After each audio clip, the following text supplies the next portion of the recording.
Hello friends, so দেখতে পাচ্ছ এটা আমার হাতে রয়েছে পান। আজকে আমি বানাতে চলেছি বানারসি ফায়ার পান।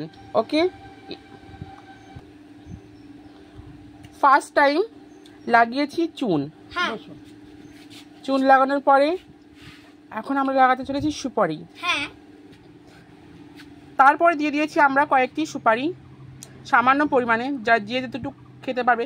ও গড, মাছিও চলে এসছে বানারসি ফায়ার পান খেতে। তারপর আমরা দিয়ে দিয়েছি টেস্টি অনুযায়ী তামাক দিয়ে দিয়েছি। এখন আমরা এর মধ্যে দিতে চলেছি মৌরি না, এটা মৌরি দিতে চলেছি।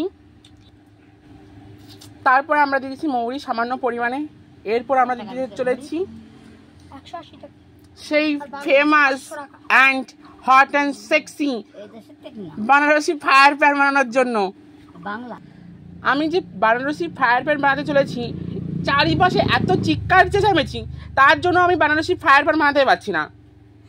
এটা হচ্ছে আমাদের চুনের ডাব্বা, এটা মশলা, এটা হচ্ছে মশলা, আর এখানে স্পেশাল মশলা আছে একটা, সেটা আমি আপনাদেরকে দেখাচ্ছি না। ফায়ার প্যান লাগানোর জন্য তো মেজই নেই, দেশলাই তো আনতে ভুলে গেছি। তো যাই হোক বন্ধুরা, ভিডিওটা দেখার জন্য থ্যাংক ইউ সো মাচ। এটা হচ্ছে পার্ট 1। পার্ট 2তে আমি দেখাতে চলেছি কিভাবে বানারসি ফায়ার প্যান বানাতে হয়। Okay guys, bye bye.